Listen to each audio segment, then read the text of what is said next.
How Rocket Learned to Read by Tad Hills.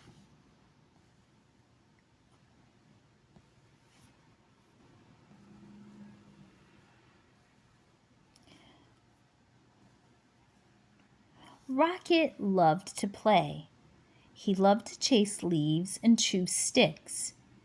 He loved to listen to the birds sing. Each fall morning, after chasing leaves, Rocket would lie down in his favorite spot under his favorite tree. There, he'd sniff the neighborhood smells and settle in for a good nap.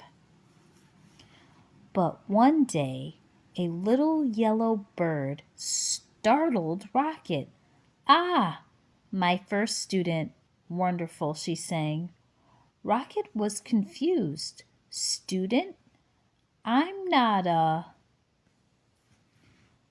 "But if I am your teacher," the bird interrupted, "then you must be my student." Rocket found it hard to argue with this bird. "I am so glad you saw my sign," the bird chirped. "Oh, yes, I can see it," Rocket said, "but I don't know how to read." "Can't read? Fantastic!" She waved a wing. "Welcome to my classroom." "But I just came here to nap," Rocket said. "No, no, there will be no napping in class," declared the bird, "except, of course, during nap time." "Well, then I can take a nap over here," said Rocket. "I had a very busy morning." "Not to worry, I'll be around every day," chirped the bird, "until the weather turns." As Rocket breathed in the crisp air, the little yellow bird hung her banner. Ah, the wondrous, mighty, gorgeous alphabet, she marveled, where it all begins. Opening up a book, the bird began to read. She sang out the story of an unlucky dog named Bruce Buster who lost his favorite bone. A cool breeze carried his lively voice across the yard. At first, Rocket was disturbed, but before long he found himself captivated. To Rocket, the story was as delicious as the earthy smells of fall. It was as exciting as chasing leaves. He closed his eyes and listened to every word. As Buster dug and dug under the lilac bush, the bird read, he felt something familiar. Rocket waited. Was it the bone, he wondered? Silence. Was it the bone, he called to the bird? More silence. Was it the bone, Rocket hollered. Suddenly, he was rushing to the tree. Well, was it? But the little yellow bird was gone. The next morning, Rocket arrived early. At last, the little bird appeared. "Hello! How wonderful to see you in class," she chirped. "I can tell by your waggy tail that you're well rested." "I'd like to hear the end of the story, please," said Rocket. "That seems like a fine way to start the day," chirped the bird. She gave Rocket a name tag and began to read. Every day, Rocket returned to the little yellow bird's classroom. In the morning, the bird taught him a new letter.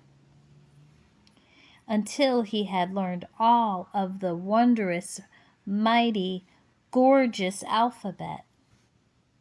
Together they sang out the sounds that each letter makes and spelled the sounds they heard around them. With a G and many R's, they spelled Mr. Barker's growl. Grrr. They spelled the sound of the wind, which was growing colder by the day. Whoosh. Soon they were spelling words like FALL for the gusty time of year and RED, the color of the leaves. And each afternoon the bird read a story. She read stories about dogs and birds. She read about leaves changing colors and about birds flying south for the winter. Then one day the weather turned and the letter banner disappeared. See you again in the glorious spring, the bird sang. And she flew into the wintry sky, she called. Don't forget, words are built one letter at a time. The days grew shorter, and the leaves fell from the trees. The grass became crunchy. Soon Rocket's classroom disappeared under the snow. He remembered the little bird's alphabet and practiced his letters. Rocket thought about the bird's sweet chirp when he sounded out words like DIG and WIND and COLD, SUN,